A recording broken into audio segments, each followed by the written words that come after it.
Hey everyone, Christine here, and welcome to another episode of the Mental Playbook with Christine Dalgity. Today's episode is something that is a topic that is near and dear to my heart because I do cognitive behavior therapy as my main approach, and we really look at this topic when we're doing case conceptualizations and formulating treatment. The topic is the lasting impact of early messages that we receive and how our childhood shapes us. The messages that we receive before the age of 8 and the role that they have in shaping our narrative going into adulthood. So we're going to talk about how they can impact us psychologically, emotionally, attachment, our behaviors, our decision making, everything. And there is a little bit that I'm going to talk about the neuroscience of it. I know neuroscience can be dry and boring for some. I'm an admitted psych geek, so I find it fascinating. But the formative years, so between the age 0 and 8, and all that's happening in your brain really makes these messages, both verbal and nonverbal messages, significant in forming our life journey. So we're going to talk about how these years are critical for emotional and psychological development. And I'm going to explain what the verbal and nonverbal messages are and that we receive and how they form attachment and core beliefs as we get older. And I'll explain what those two are as well.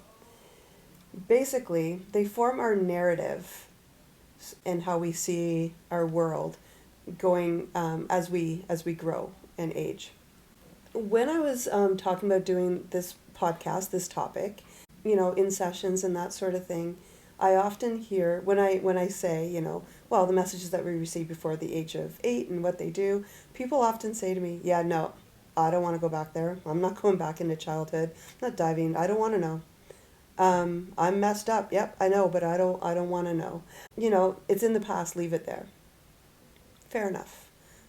But the fact is, it's not. We don't leave it there. It's with us in every decision we make, in every perception that we have, in every relationship that we're in. Those messages don't stay in the past.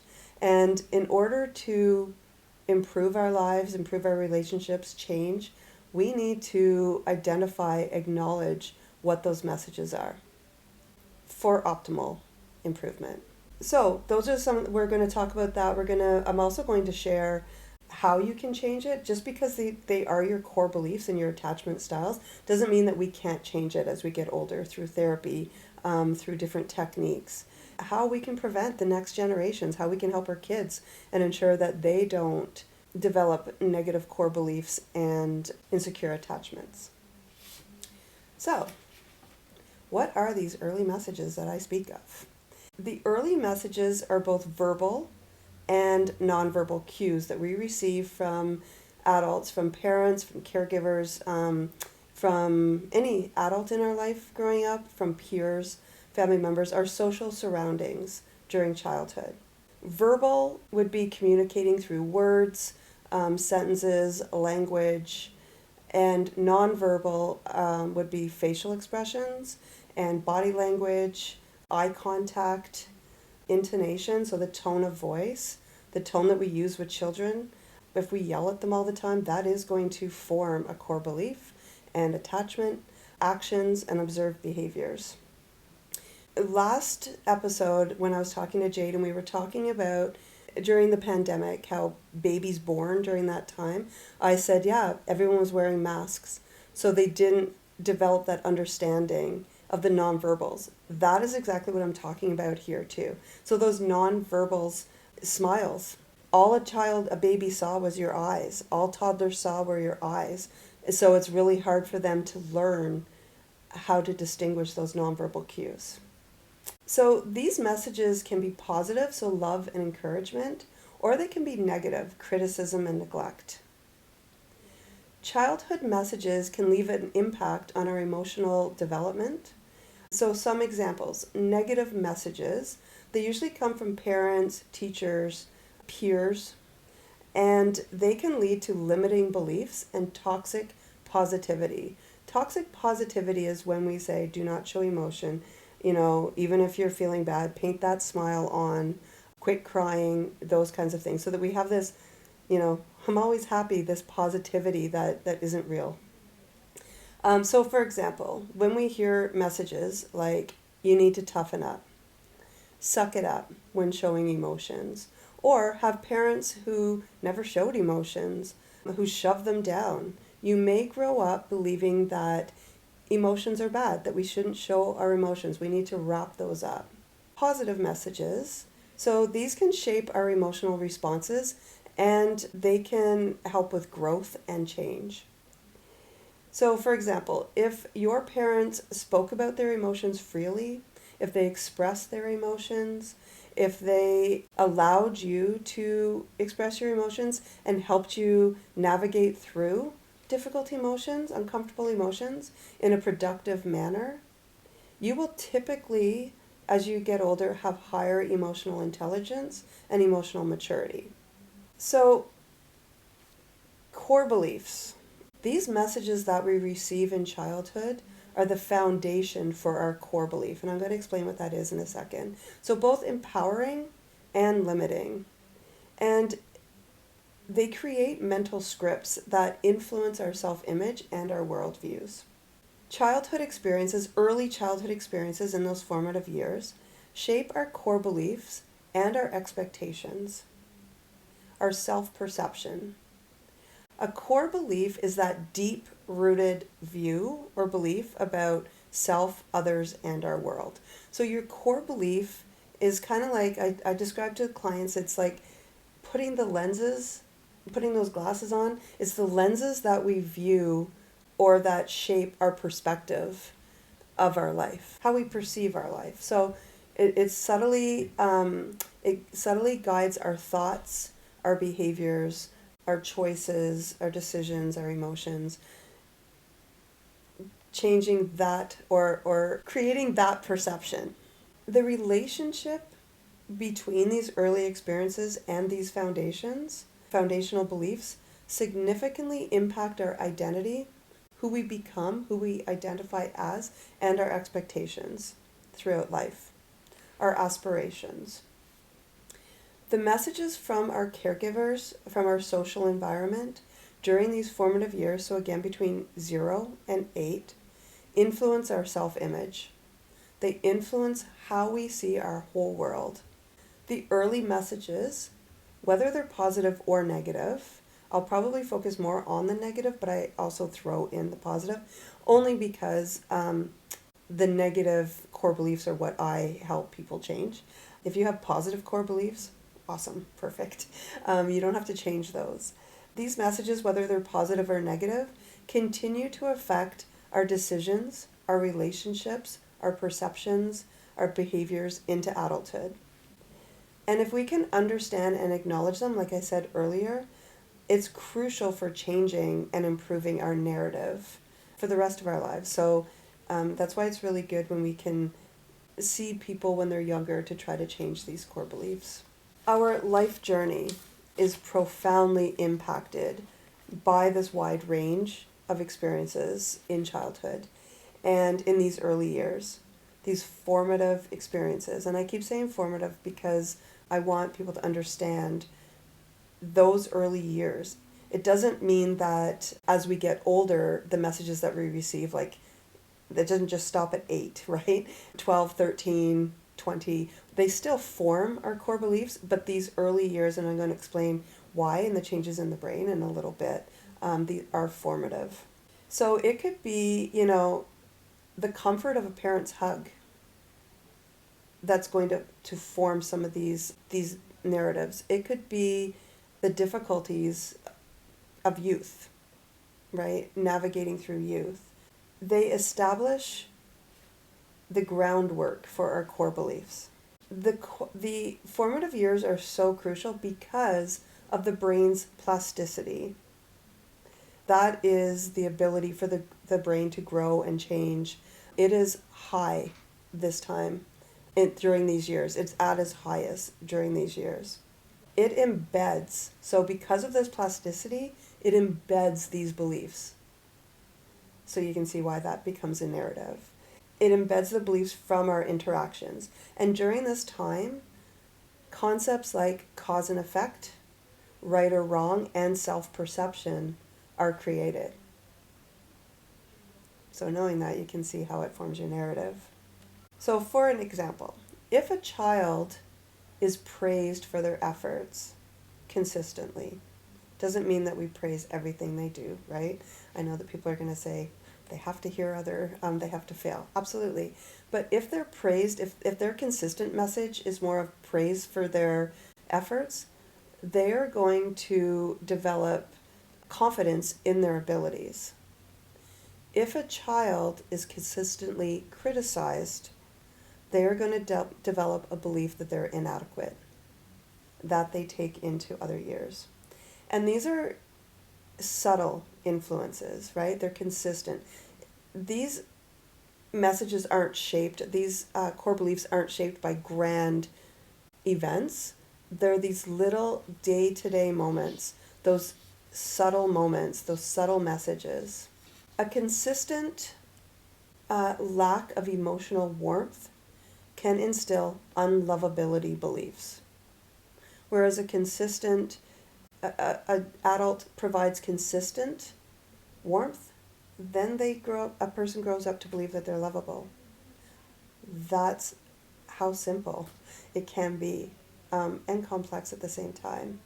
So some of the things that can develop our core beliefs, like some of the messages that we receive, I had said that they could be verbal or nonverbal, right? And I did say that it's, the nonverbal could be facial expressions and that sort of thing. It can also be, I'd mentioned the social environment. So family dynamics is huge. All of them are huge. I always say that, and then I say all of them are huge. I wouldn't be talking about them if they weren't. And so the family dynamic, so it can contribute to developing negative core beliefs. It can also contribute to positive core beliefs, but like I'd said, I'm going to focus on the negative a little bit more. So dysfunctional family relationships characterized by conflict, neglect, inconsistency can lead to belief of being unworthiness, or a deep-seated fear of abandonment. The subtle cues picked up in family interactions, such as emotional responsiveness or lack thereof, play a substantial role in this process. A child who feels heard and valued in a family is likely to develop a sense of self-worth, whereas one who experiences neglect will probably struggle with self-esteem issues as they get older. The role of parenting styles also plays a big part in it. Authoritative parenting, where there is a combination of warmth and structure, has been shown to foster positive core beliefs in children.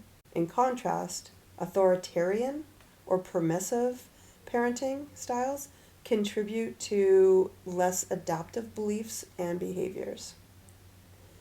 The balance between providing guidance and allowing a child autonomy is crucial in helping a child form healthy core beliefs. Childhood trauma. This one is huge. This one is very significant. As I said, they all are, but childhood trauma can literally change the brain's makeup. So whether it's, physical, emotional, mental, sexual abuse, neglect, significant losses, or the traumas that, we think of, accidents, catastrophic events that they witness, it leaves a profound and lasting impact on an individual's core beliefs. The impact often manifests into deeply ingrained beliefs about their self, others, and their world. A child who has experienced trauma may develop a core belief that the world is inherently dangerous, or that they are fundamentally flawed, or that others cannot be trusted, that they bring into adulthood. The impact of trauma on core beliefs is compounded by the vulnerability of the brain, because it's developing. It's just in some cases starting to develop, right? During these years, the brain, as I said, is highly plastic. The plasticity of the brain is at its highest. So that means that the brain is capable of remarkable learning, but also it means that it's susceptible to lasting harm. Trauma can actually alter the brain's development during this phase. Even in adults, it can alter the brain. I often tell clients that, because I am a trauma specialist, I often talk about trauma in the brain as almost being like a brain injury. It alters the brain. But in this time, when your brain is developing, when the plasticity is high, it can alter the brain's development. So that can lead to changes in emotional regulation, memory, and cognition. And it can further entrench those negative core beliefs. So, that the world's dangerous, people can't be trusted. If we can recognize and then address these core beliefs, these traumas, we can heal childhood trauma. A lot of people say that childhood trauma can't be healed, but it absolutely can, through therapy, of course, and the techniques that I will share a little bit later on. Trauma, a little bit more than just the CBT techniques that I'm going to share, but it can be changed. So another factor in some of these messages is cultural and societal contexts. So those that which we grow up in they profoundly influence our core beliefs. So they're external forces, and they shape our perceptions of normality, morality, and our identity. Cultural norms dictate a wide array of beliefs. So from the roles and expectations with different genders, to the value placed on individualism and collectivism.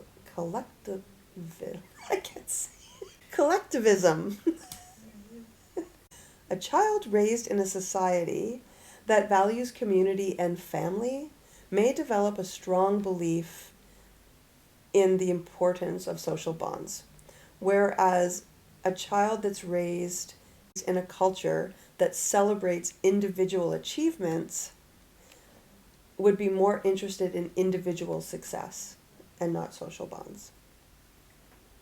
Societal influence. That includes media, social media, education, religion. These significantly shape our beliefs as well.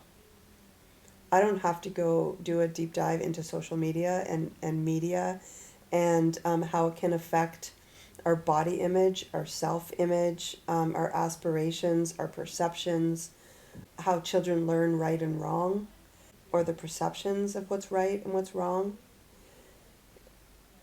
I think that that's pretty evident. I think that a lot of people already understand the influence that media has on us, and how, as a child, how that can form beliefs going into adulthood.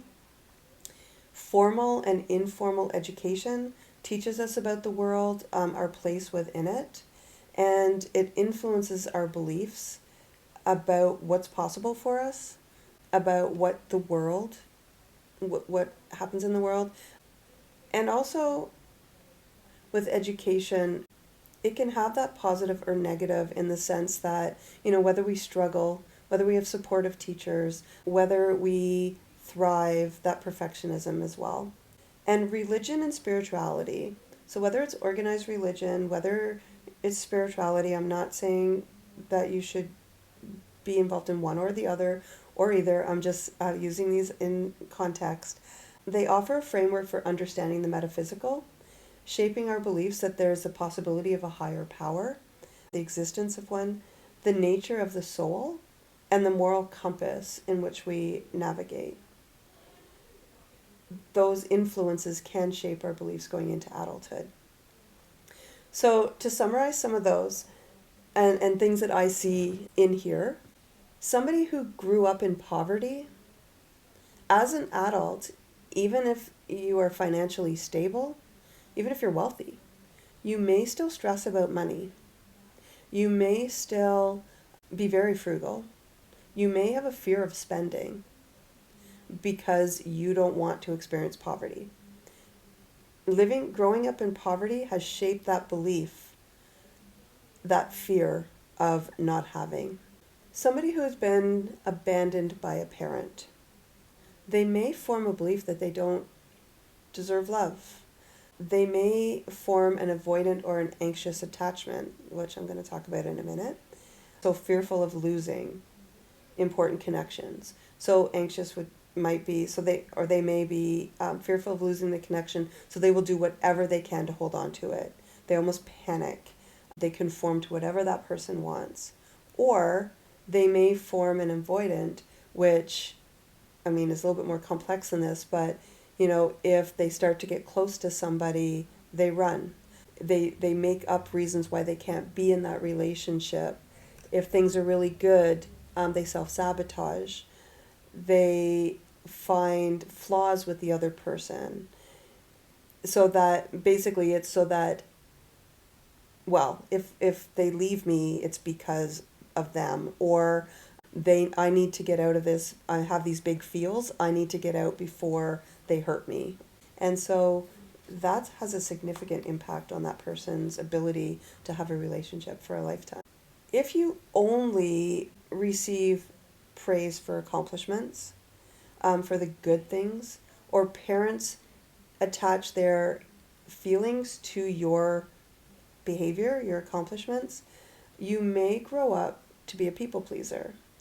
You may grow up to think that people will only value you if you're doing for them, or you're only deserving or acceptable, lovable if you are achieving. Here's one that I hear a lot too, and I really try not to do this with my grandchildren. We often say, good boy, good girl. I prefer good job, good choice. Because, so if they're not doing that, does that mean they're bad? And that's what they can develop growing up. If I'm not doing this, that means I'm bad. If I'm achieving, then I'm good. And it's not about that. So just something as simple as that. I want people to understand that when I'm talking about these messages, the majority of the time, parents aren't doing this out of malice. They're not doing it on purpose. Yes, there are the cases of abuse and neglect. A lot of Gen Xers grew up with negative core beliefs. And again, that wasn't always because of abuse or neglect. That was because of society at the time and the messages that we received from our parents, that they received from their parents. Thankfully, things have changed over the years. The other thing is bubble wrap or helicopter parenting. If you do not allow your children to fail, if you do not allow them to make the decision, if you do not allow them to get hurt sometimes, I'm not talking about, serious injuries or devastation, but if we don't allow those, if we bubble wrap them, if we are always trying to make the decisions for them, they grow up as adults not being able to make decisions, not being resilient, not having coping skills. We have to allow them to fail, to figure things out on their own, and then they grow up to be adults who are resilient, who are independent, who are capable and confident.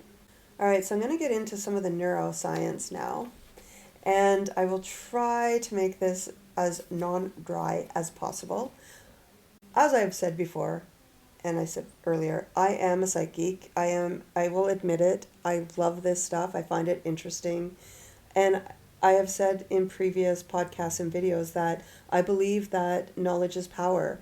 And I think that if we can understand what's going on in your brain when all of this is happening, it gives us a better understanding of it, right? It is like, oh, that's why that message gets stuck in there. So anyway, I'm going to share some of it. And yes, I do have my cue cards here because it's neuroscience. It's not something, even though I understand it and I know it, it's not something that's always just, oh yeah, did you know? I am going to talk about brain development and how the brain processes and internalizes experiences during its highest plasticity, and thus being the most impressionable phase, formative years, 0 to 8. Again, 9 and 10 can do this, can experience this too, but these are the highest plasticity time. So during these early years, the brain undergoes rapid development. The human brain during this time is forming millions of new neural connections, so the messages within your brain, forming millions of these neural connections per second. Millions per second. It's known for its high plasticity, meaning that the brain is highly adaptable to experiences and environmental influences. So at birth, the brain has billions of neurons. Billions. But these synapses between the neurons, the connections between the neurons, are formed through experiences. So even though at birth there's billions of neurons, the experiences that the human brain, the individual, has form the connections, the synapses. So like the reciprocated back and forth between the caregiver and the baby, that strengthens the connections. And then the repeated back and forth, the repeated connections, the repeated experiences reinforce these neural pathways, so making it more efficient. The brain develops sequentially. So at birth, it starts to develop. I think in utero it does. I mean, I know it develops in utero. I mean, this sequentially. So the first is the sensory pathways, so like vision and hearing. And then next is language. And then higher cognitive processes, higher cognitive functions. Emotional experiences. So if you think about these synapses, these connections, forming these pathways, developing the brain, the emotional experiences shape the brain's stress response, influencing your future regulation. So early positive interactions foster resilience, while chronic stress can actually alter the brain's architecture. The brain is most flexible in early childhood because it's adapting to all these environments. By age 1, it specializes in recognizing familiar sounds from familiar language, and it loses the ability to distinguish unfamiliar sounds. So if, one language is being spoken mostly, then a child may understand that language and not the other.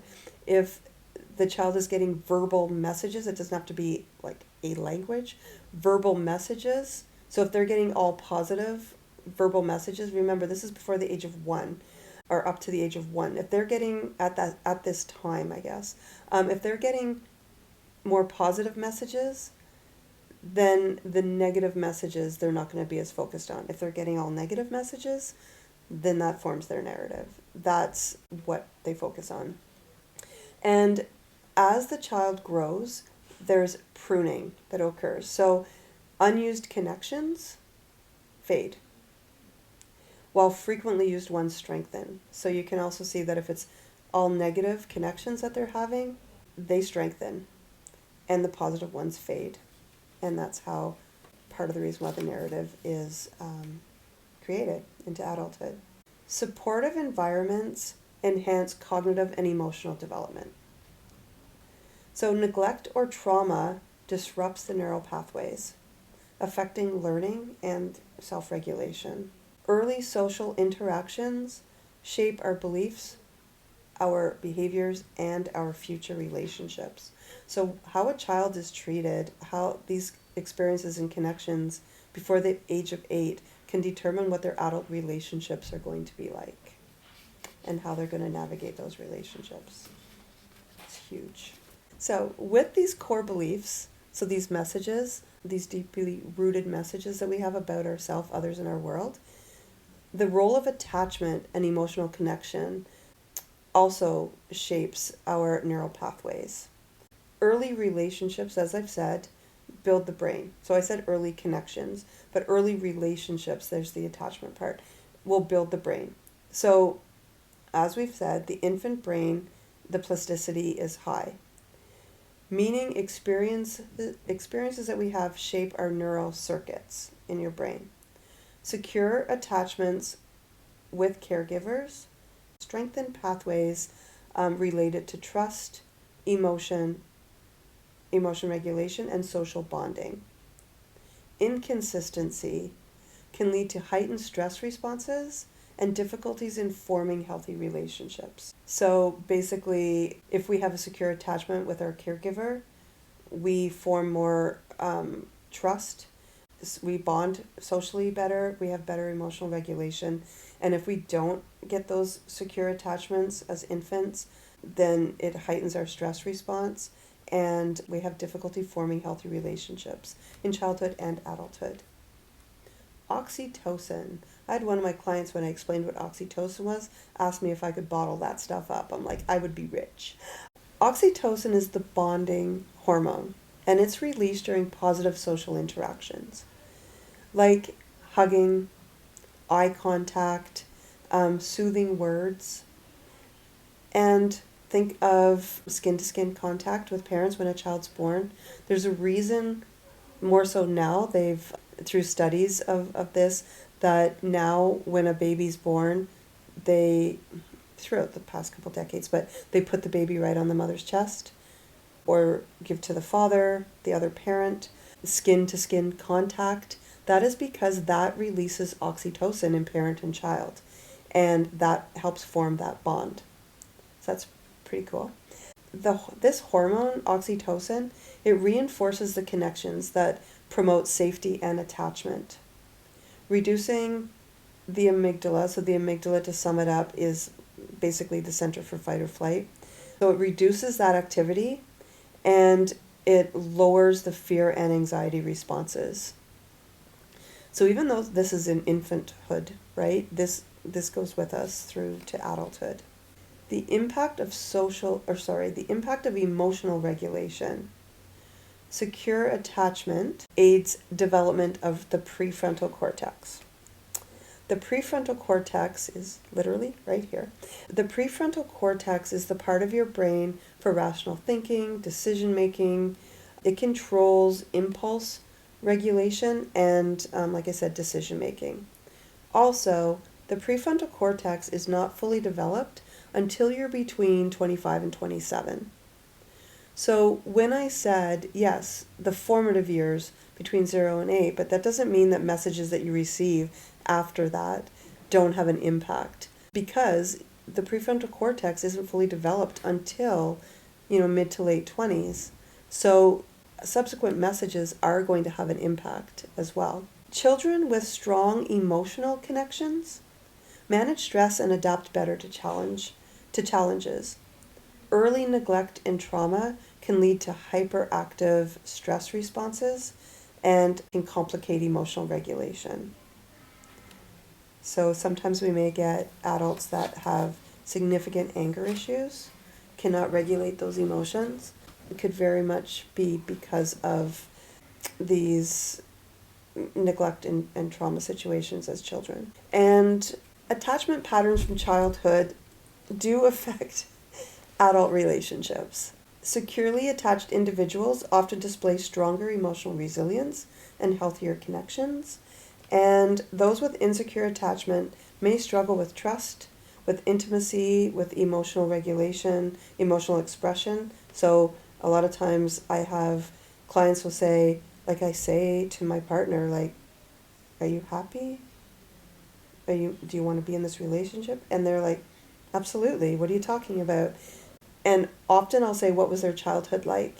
And 9 times out of 10, they say, oh, their parents weren't very available, or they didn't get affection. Their parents, if they showed emotion, they got punished for it, those kinds of things. So they don't have emotional expression. They have emotional expression issues because of that. I did, even though this is what I do all the time, I did want to do a little bit of research and hone up on some of this, and I did read a lot of research papers on it, and some from Harvard that I found really interesting just to support some of this.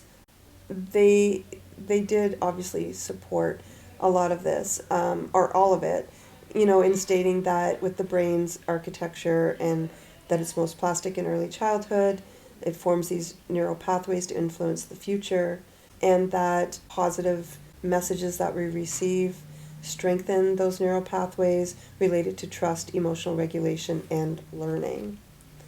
And within that, we have And what I read up on was 2 different types of memory in these formative years. And so the first one is implicit memory. And it's kind of cool in the sense that I was sharing it with a client today, and he was like, whoa, that's cool. So it's cool in the sense that it is formed at birth, it's formed in infancy. It encodes emotional responses, emotional experiences that shape a child, a baby's self-perception and expectations. So it's present at birth, and the infant's brain can create these mental images, these mental models, involving images and emotions from the caregiver's interactions. It's not a conscious memory, it's encoding. So it affects the behavior and reactions without this conscious processing. It's kind of like a primitive type memory. So it's not like they're like, oh yeah, I remember that they did this, right? It's encoding. So for instance, securely attached babies develop positive images. They sense through this encoding that their parents are safe and nurturing. And so they anticipate loving care. In contrast, insecurely attached babies form negative images, and they perceive their parents perhaps as threatening or unloving. And then it leads them to expectations of continued neglect, that fear. And it's not these conscious memories that, we may experience something and say, oh yeah, I'm not going to do that again. It's encoded. And sometimes I have people say, yeah, my daughter, she doesn't like to be around men or anything like that. And I know that the client's coming to see me because their spouse isn't affectionate with the baby or with the person that comes to see me, their spouse. But so the baby's encoding, so there's other things too, I'm not going to get into it, but the baby's encoding that, these mental images, these mental models could be the male in this sense. And so then they encode that men are not nurturing and loving just because of one person, right? So they can take that into adulthood. So that's the implicit memory. The explicit memory, that's developed later, so usually around the age of 2. And that allows a child to recall past events, and it reinforces the beliefs about self and others. So a child at the age of 2 is now learning language. They have conscious awareness, and they're able to remember situations, events, like specific events that they were involved in. So by now, they're able to bring up sensory images of the parent or caregiver. So they're able to say that feels good, that feels bad. So it could be pictures, it could be body sensations, it could be emotions that they're bringing up. So in that situation, if they're bringing up those past events and emotions and sensations and pictures, a secure child feels calm and relaxed. The insecure child feels anxious and tense. And again, I'm talking about children, and I've said this over, but I want you to get the picture. These develop now, but they go into adulthood. Toxic stress disrupts brain development. So a child being raised in toxic stress can disrupt their brain development. It can lead to heightened fear responses. It can lead to difficulty regulating their emotion. And secure attachment reduces the stress hormone levels. It promotes healthy emotional resilience. And the long-term effects going into on the adult narrative, as I've said, these early childhood experiences become the internalized narratives, including self-worth, relationships, and decision-making. So these experiences create that narrative going forward. Adults with secure attachment tend to have stronger emotional resilience and healthier relationships. We need to break this cycle. So let's say now we're getting older, right? And these core beliefs these limiting beliefs are now embedded in us. We need to break that cycle. And I just wanted to touch on some of the common limiting beliefs that I hear all the time and where they may come from and what they may cause. So these are the most common ones that I hear. These beliefs are deeply ingrained. Like these beliefs form that lens. So these beliefs create how we see ourselves, others, and our whole world through. They influence our self-worth, they influence our decision-making, they influence our emotional resilience, and they influence our relationships. The first one that I hear all the time, I'm not good enough. Also, core beliefs are in the I am not or I am, okay? So, or I have, they're present. I'm not good enough. That is formed from criticism, comparison, or unmet expectations in childhood. And it leads to self-doubt, perfectionism, and a fear of failure. The next one, I have to be perfect to be loved. This is rooted in conditional approval from caregivers or authority figures. And it creates pressures to achieve unrealistic expectations and creates perfectionism. It can also kind of goes hand in hand with perfectionism, but that fear of making mistakes. I have people that panic and judge themselves and perseverate, ruminate over a small mistake. It causes that deep-rooted fear. I don't deserve success or happiness. That can stem from negative reinforcement or a lack of encouragement in childhood. It can lead to self-sabotage or a reluctance to pursue any opportunities. I must always put others before myself. This is often linked to early childhood experiences that we see with caregiver roles or societal expectations. So if you had an adult in your life who always put themselves last, who you grew up watching do stuff for other people all the time, that could become your narrative, and you could put others before yourself all the time as well, which also is part of people pleasing. It can result in difficulty setting boundaries and prioritizing your own needs. I'm too much. I'm not enough. So I'm not good enough, but I'm not enough. I'm too much. That's formed from messages about being too loud, too emotional, or meeting expectations, not meeting expectations. And this can lead to suppressed emotions and fear of expressing yourself authentically. So you just, keep it down. You don't express yourself at all. You suppress all emotions because of the messages that you receive that you're too loud or too emotional. I can't trust others. So that's rooted in early betrayals, neglect, inconsistent caregiving, absent parents, traumas, and that creates a difficulty in forming deep relationships and vulnerability. I have to struggle to succeed. That comes from messages that hard work must involve suffering. And that can lead to overworking, it can lead to burnout, it can lead to a resistance to ease or joy. I should never depend on others. So that comes from messages as life lessons about strength, right? You can do it yourself. And sometimes it's simply implied through a lack of care, a message that you can't rely on other people, and it will stop you from ever feeling truly close to another.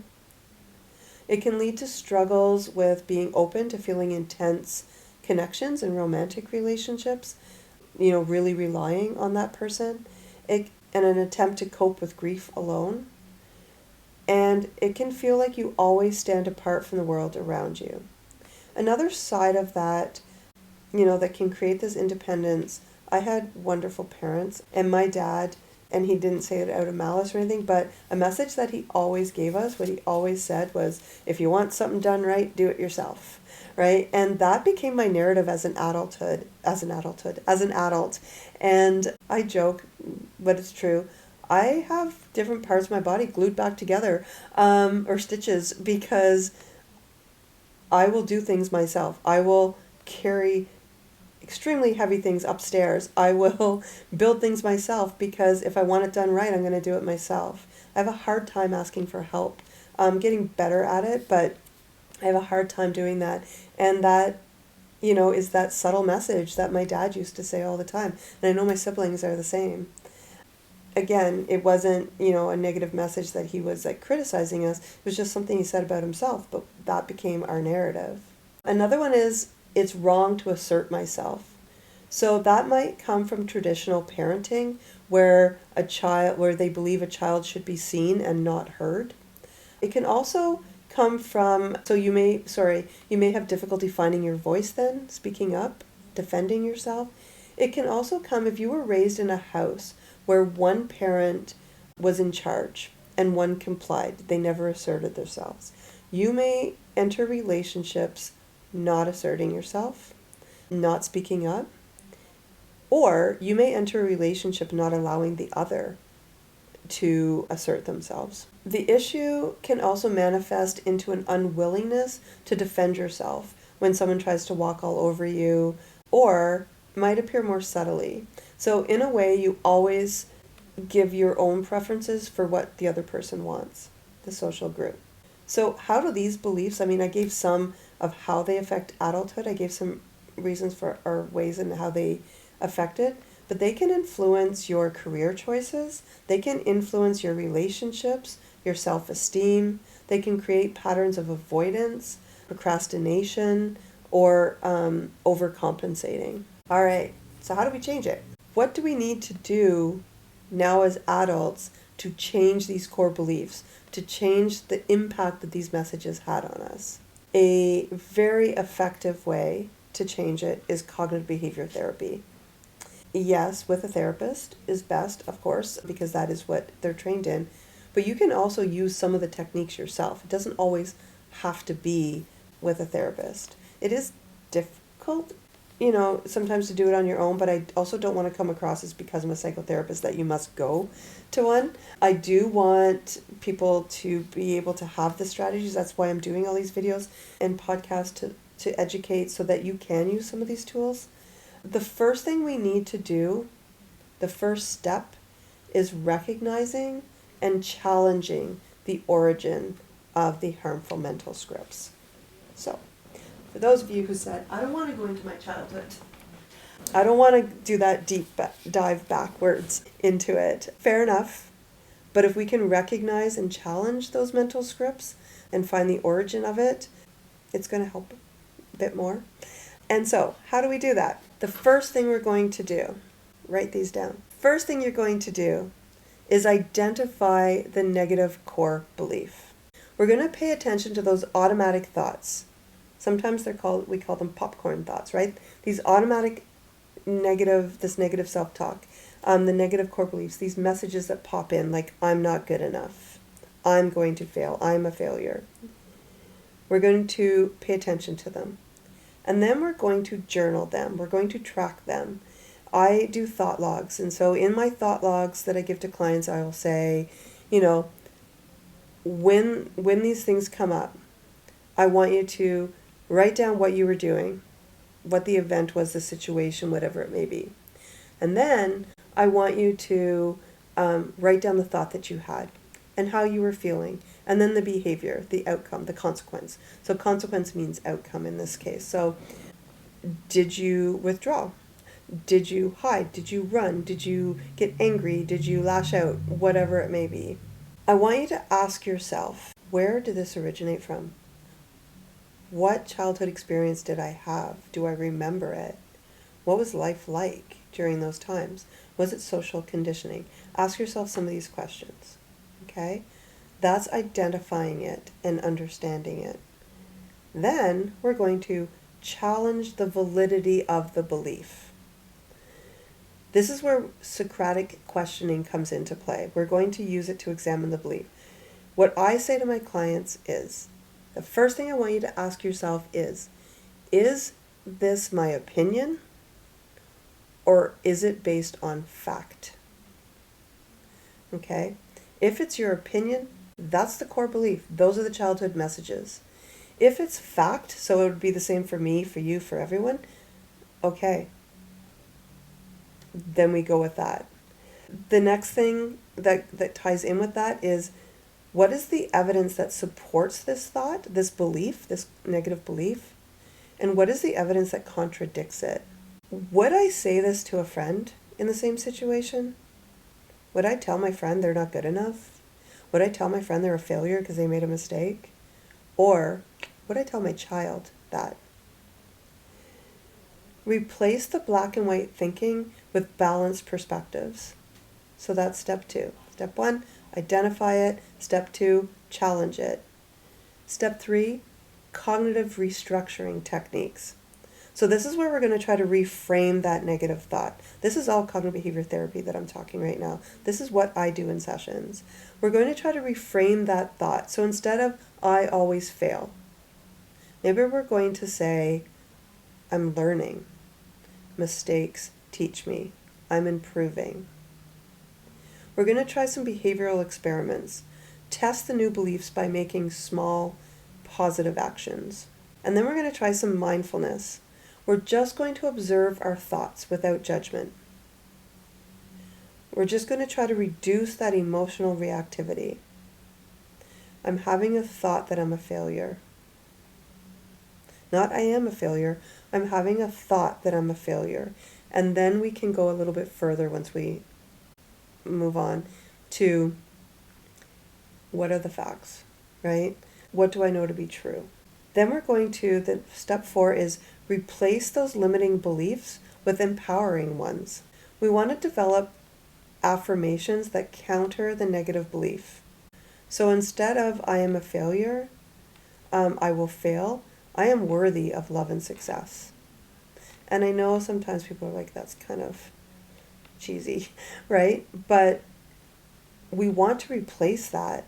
You are worthy of love and success. The messages you received as a child have convinced you otherwise. That doesn't make it. Surround yourself with positive influences who reinforce healthier perspectives. Try not to hang out with all negative Nellies, right? Try to surround yourself with those positive influences that are going to build you up, not tear you down. We need, that's proof, right? That's evidence. If you're with people, and I will often say to clients, has anyone ever told you that you're a failure in your adult life? Well, no.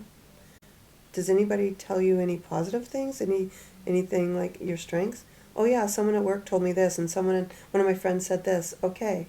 So we pull those out. Those are also facts, right? So we pull those out to try to build those positive influences. And then the 5th one is reinforce new thought patterns. So practice gratitude to shift the focus from self-criticism to appreciation. One of my clients had a hard time with gratitude. She was really going through something.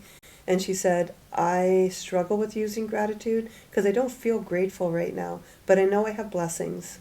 And so she used blessings instead of gratitude. That's cool too.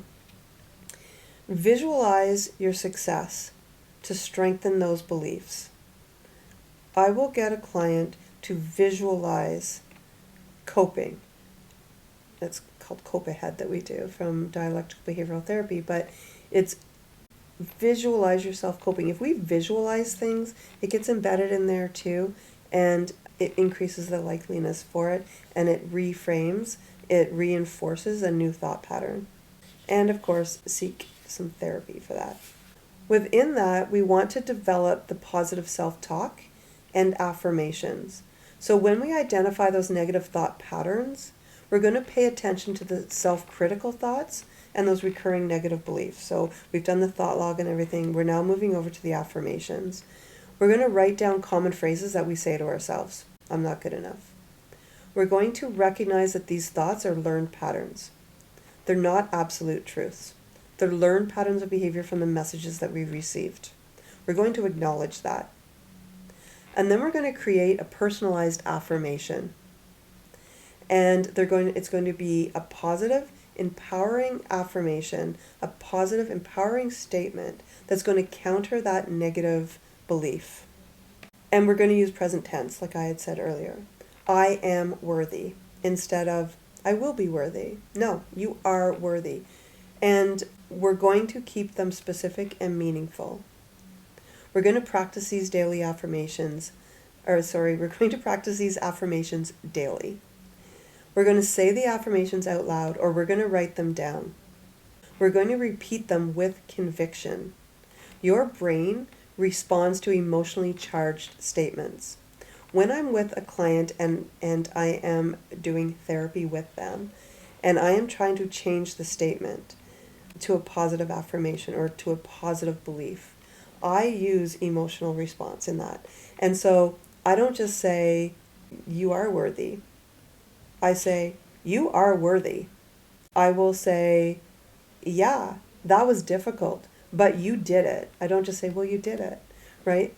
The brain takes that in, it responds more to that emotionally charged statement. Place these affirmations where you're going to see them. So it could be the wallpaper, like your phone wallpaper. I tell clients to put Post-it notes on your mirror. So when you're brushing your teeth in the morning, when you're getting ready, you see these positive affirmations. We need to change that narrative, that belief. So we need to see it a lot. We need to say it out loud. We need to write it down. We need to read it. We need to, the next step is rewiring our brain with positive self-talk. You have sometimes decades from the age of 2 of this negative belief. What we want to do is when it comes up, we want to pause and we want to reframe it. Instead of I always fail, like it said, I am learning and improving. I'm having a thought that I'm going to fail. I am learning and improving. Use compassionate language. Talk to yourself like you would talk to a friend. We don't do that very often. And then we're going to reinforce these new thought patterns. We're going to visualize success. We're going to imagine ourselves thriving in situations that once triggered the doubt. We're going to surround ourselves with positivity. We're going to engage with uplifting people and content. And we're going to celebrate small wins. Research shows that positive affirmations activate the brain's reward system, reducing stress and improving resilience. And then the next step is we are going to seek therapy. If that is something that you're willing to do, having somebody do the cognitive behavior therapy with you and practicing it does increase the efficacy of it. So that is something that can be very helpful because reframing, reprogramming these core beliefs is so multifaceted, but remember, if you're 40 years old, if you're 50 years old, you have had these core beliefs, these views from the age of 2. So it is difficult to do. It can be difficult to do on your own. Your brain has been ingrained to think that way. And I often joke with my clients and I'll say, cognitive behavior therapy is one of the most effective treatments. It's also one of the hardest. And the joke part comes in when I say, so I'm going to go through this with you. I'm going to get you to practice them. And your brain is going to say, don't listen to that lady. She doesn't know what she's talking about. You just keep doing you. Because your brain feels comfort in those negative belief systems because that's all it knows. And I am going to help you change that negative belief. We're going to alter the way your brain has been wired. Your brain doesn't like that. It wants to stay in what it knows. And so you could have something called an extinction burst, where it just becomes very difficult to change. And that is normal. And with a therapist, you can work through those things. With a therapist, even once you do all the strategies that we've been talking about in session, I throw out those questions. I help you change that narrative. So seeking therapy is an important step. Again, I'm not telling everyone to go do it, but it is an important tool. So how do we empower the next generation? How do we explore ways to pass on healthier messages to children and break these cycles of negative reinforcements? By modeling healthy emotional expression and communication. That's how we do it. So we want to model open emotional expression. Express your emotions openly in a constructive way. I feel frustrated. So I'm going to do some breathing to help calm myself down. That's the message the child's receiving. Show children that all emotions are valid. We need all of our emotions, not just the positive ones. Don't use good emotions, bad emotions.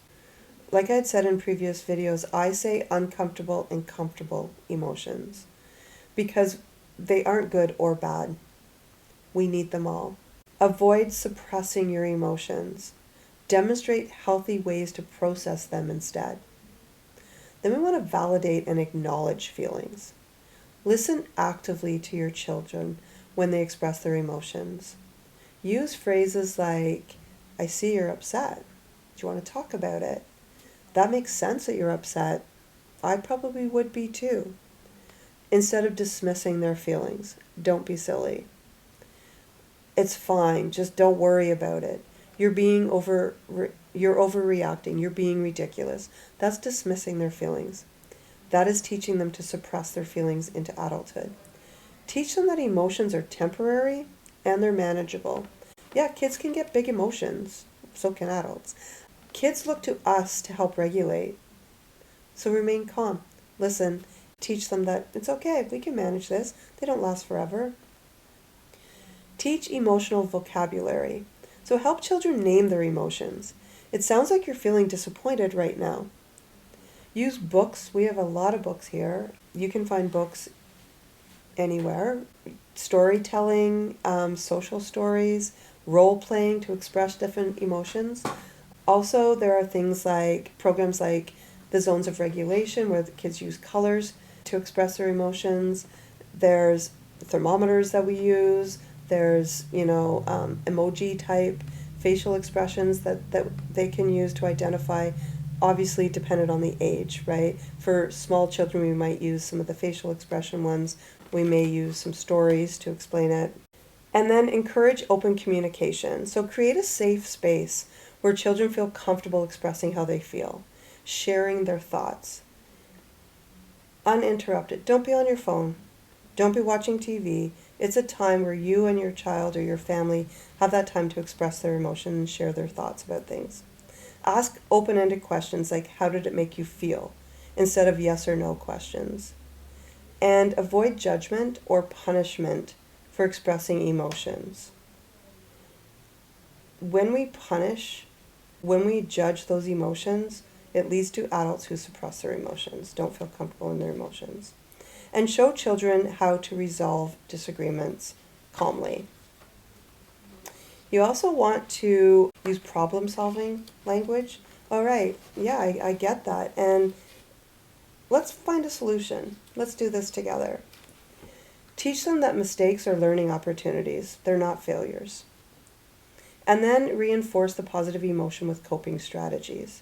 Introduce mindfulness, breathing exercises, journaling. Encourage creative outlets like drawing, painting, music, movement, and help them recognize triggers and develop self-soothing techniques. Break the cycles of negative reinforcement. Avoid shaming or guilt-based discipline. Use positive reinforcement instead. Avoid shaming and guilt-based parenting. I hear many stories about parents who say things like, oh, I'm sorry I was such a bad parent.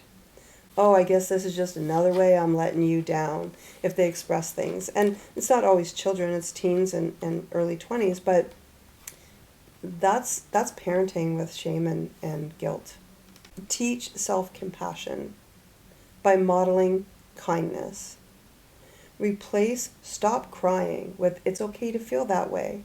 Let's talk about it. And the last little part of this is encouraging curiosity and resilience. Cultivate this growth mindset. Teach children that mistakes are learning opportunities rather than failures. Praise their effort, not the end result or the outcome. So, for example, you worked hard on that. Encourage problem solving by asking the open-ended questions. What do you think will happen if we try this? Instead of, the yes or no type. Foster a safe environment for exploration.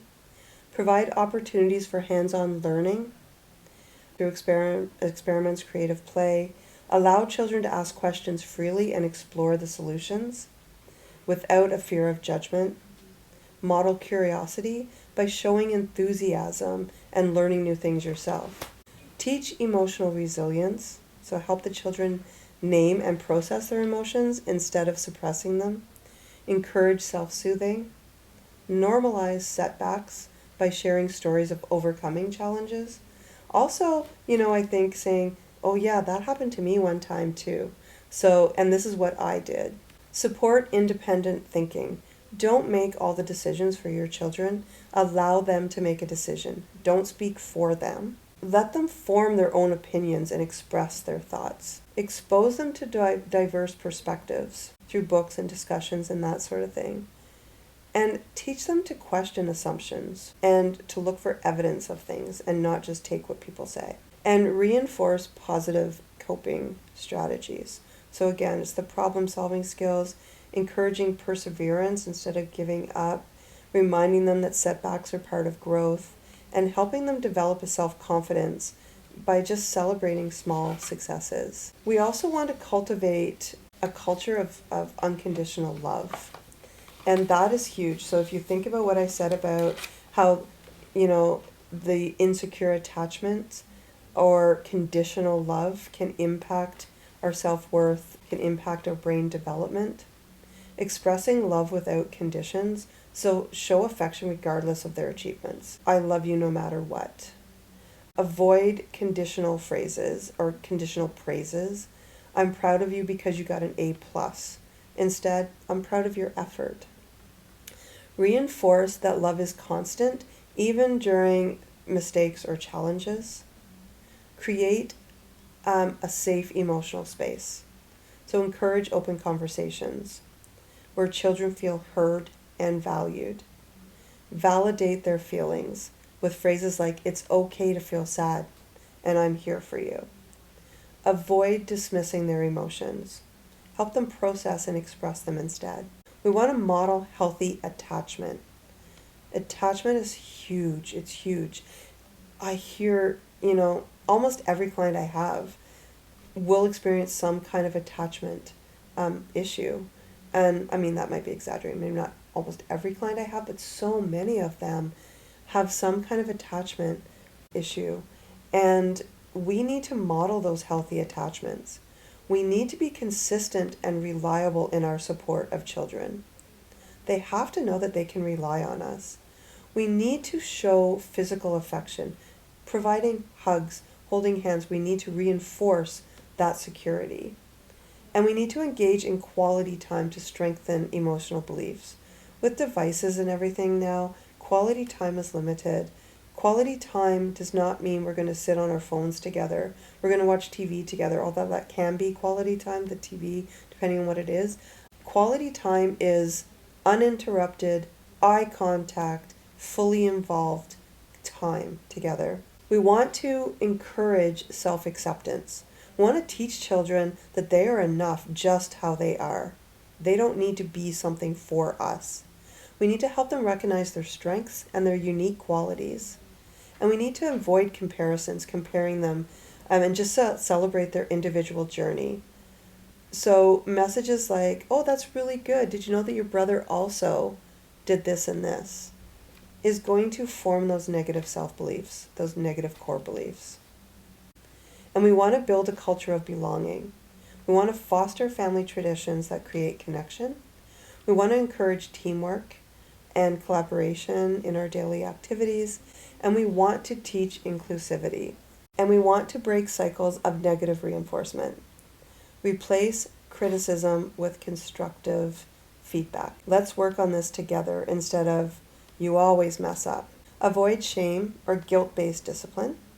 Use positive reinforcement instead. You can still discipline without shaming and using guilt. Children do need discipline. They need structure, but we don't need to shame or guilt them to do it. And we want to teach self-compassion by modeling the kindness. All right, that's a lot of information, and I hope that you stuck with me in it. It is a lot of information. There are a lot of strategies, but I also want you to understand the complexity of this. You know, when you think that these messages, your brain and everything as a child, can impact somebody's whole life, there is a lot of information. It is pretty complex. So hopefully you stuck with me on that. I had said in other episodes that we have questions from people. And so I have 2 questions that I'm going to answer very quickly because I did answer them within the information. But one question that I have had is, what if my child is a teen now, not a small child? Did I already damage my child? No. I mean, yes and no, right? No, in the sense that I have been talking a lot about how we can reverse these messages in adulthood. So if you can reverse them in adulthood when they've been ingrained for that much longer, remember I said the prefrontal cortex is not fully developed until between the ages of 25 and 27. So you can change the narrative. You can do these strategies that I've talked about and change that within your teen. You can change the core belief. You can alter those core beliefs by using these strategies. Their brain is still developing. Their brain is not fully developed at that point. So you can change your behaviors, how you address things, and that can change these core beliefs in your teen. You have not permanently damaged your teen. The other one is what I had said in at the beginning. The question is, the thought of digging into my past is not something I want. And I know I have issues, but is there another way? That's a tough one because my instinct, my go-to answer is no, there's no other way. But there is, right? Understanding where they come from, the whys is so huge.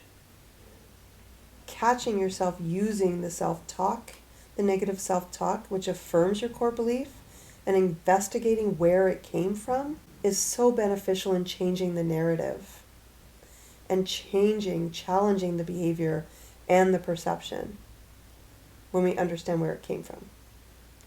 That being said, we don't only have to understand where it came from. We can change those perspectives by doing a lot of the things that I had said. You know, challenge the thoughts, surround yourself by positive people that validate, you know, the challenges. We can do the positive affirmations. We can look for facts. Is this my opinion? Instead of saying, where did this opinion come from? It's my opinion. That's a core belief. Okay, what are the facts? Find the facts to contradict it. So yes, you don't have to dive into your childhood. It just is more beneficial if you do. All right. These childhood messages form your core beliefs, form your attachments. They're verbal and nonverbal messages. They're what we observe. There are culture, our family dynamics, the parenting styles that we were parented through, education, media, all of these influences form our core beliefs and our attachment styles. We can change it. We don't have to live with them forever. Therapy can help you. Challenging the thoughts and restructuring, finding facts can help you. Your child's brain is developing. So change what you're doing so that we can ensure that future generations are not experiencing these negative core beliefs. I challenge you to try that, okay? Try to change things. Try to be more cognizant of how we talk to our children, the messages that we're giving them. Our next episode is going to be, next week, is going to be about social anxiety. What it is, there's a lot of myths out there about social anxiety and their perception of it. So I'm going to talk about social anxiety. I'm going to share some of my own experiences having social anxiety, and we're going to discuss some of the myths and some of the treatment for social anxiety.